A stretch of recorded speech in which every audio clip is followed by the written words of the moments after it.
planeta dominado por homínidos corruptos.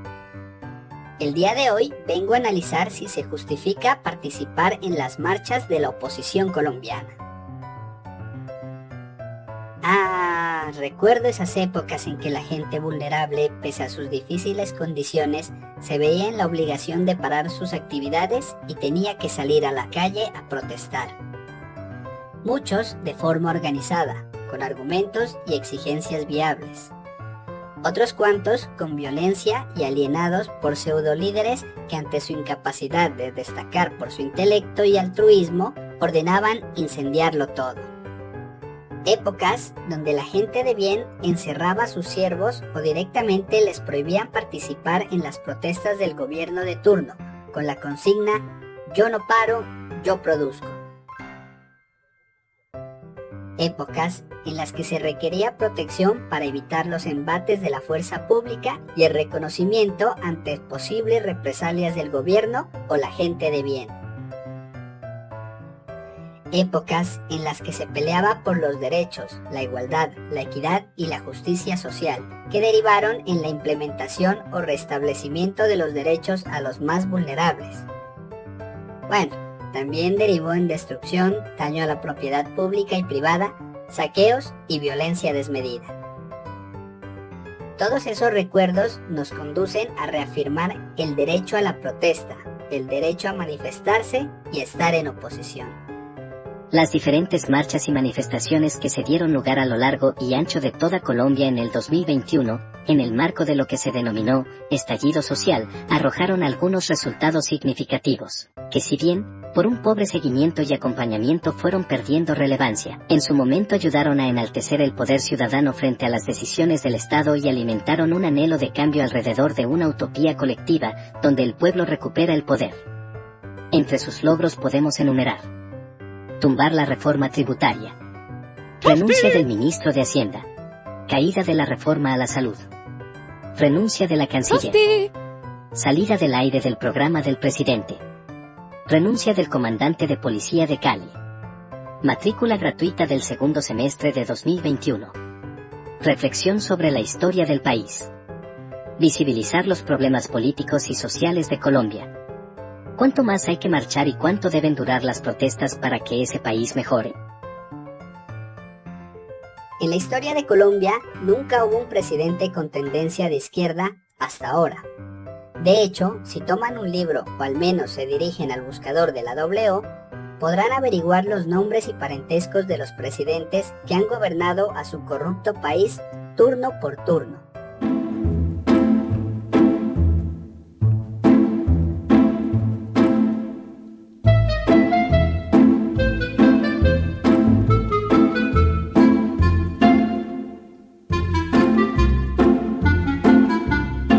Eso nos conduce a pensar que existe una élite que se rehúsa a abandonar el poder y discrimina a todos aquellos que puedan ocupar un cargo de tan alta distinción sin llevar consigo los genes o la autobendición que la clase alta se otorga.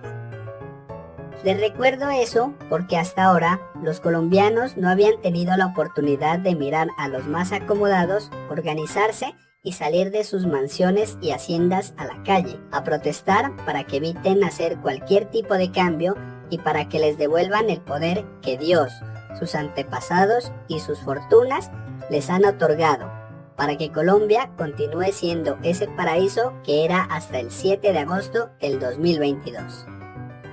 Las cosas han cambiado, y no se podría decir que por obra y gracia de Petro, porque pese a la promesa de cambio con la que se hizo elegir, su pasividad y el choque con los verdaderos dueños del país y sus esbirros le han impedido ejecutar dichos cambios, y por el contrario, se ha visto en la necesidad de dedicarse a socializar y justificar sus acciones en redes sociales y por los pocos medios que se interesan en brindar esas noticias. Mientras el resto, heridos y adoloridos por no contar con los recursos que el Estado les brindaba, se dedican a calumniar, escudriñar y contradecir a Petro y su gabinete. Esta situación, y en concordancia con el nombre de este capítulo, los ha llevado a ser parte activa de la organización y promoción de las marchas de oposición al actual gobierno.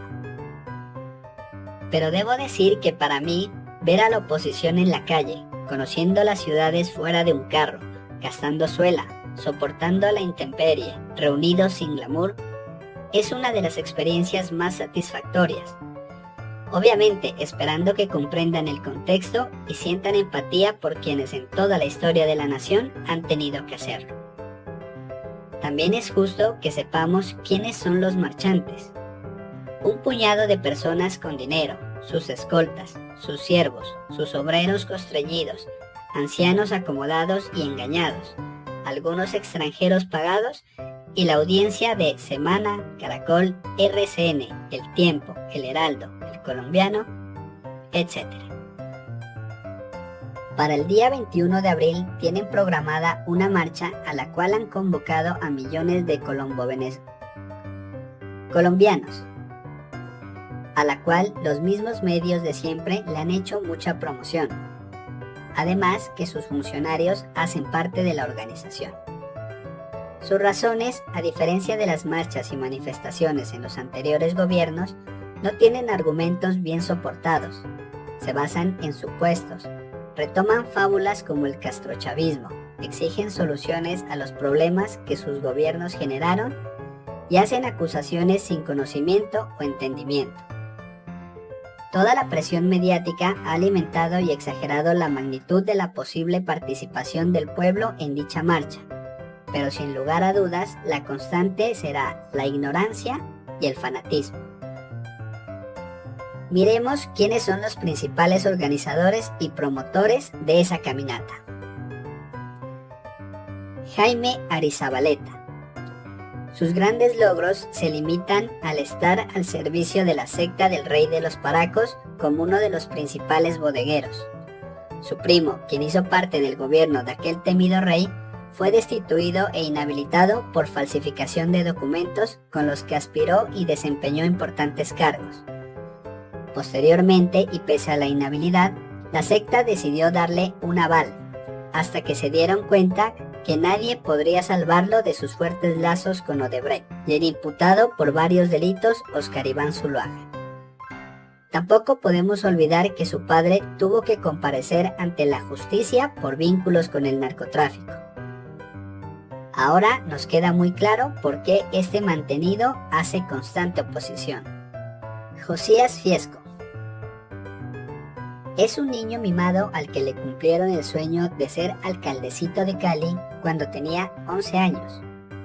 De ahí en adelante se creyó el cuento y buscó una secta encubierta por un partido que le dé la posibilidad y le alimente el capricho de ser un funcionario elegido por voto popular.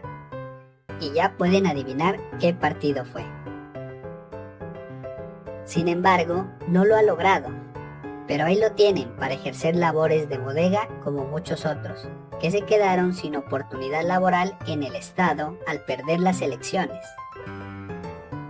Le voy a recordar un episodio en el que demoró más de 4 años para pagar una deuda a la periodista Diany Sánchez, quien tuvo que quemarlo en redes y, como cualquier opositor actual, ante la acusación con argumentos, bloqueo.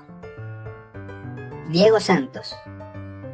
Su mayor logro es tener el apellido Santos. Está bien, es periodista por influencia de su familia, de vez en cuando nos hace reír con comedia involuntaria al publicar las estupideces que rondan su deshabitada cabeza. Es esposo de Vanessa de la Torre. Fin. Si esta convocatoria le sale exitosa, sería un gran logro para su vida, que siempre ha sido sostenida por el actual de su familia. Mi juicio final. Estas marchas convocadas por la actual oposición son completamente impopulares. No tienen que ser muy listos para entender que ante el linaje constante, el cambio se convierte en una amenaza a su comodidad. Ser convocados por los sectores que todo el tiempo se dedicaron a hacerlos creer que el país estaba bien y con el siguiente gobierno de ellos mejoraría, solo demuestra que los perciben como una masa de ignorancia manipulable.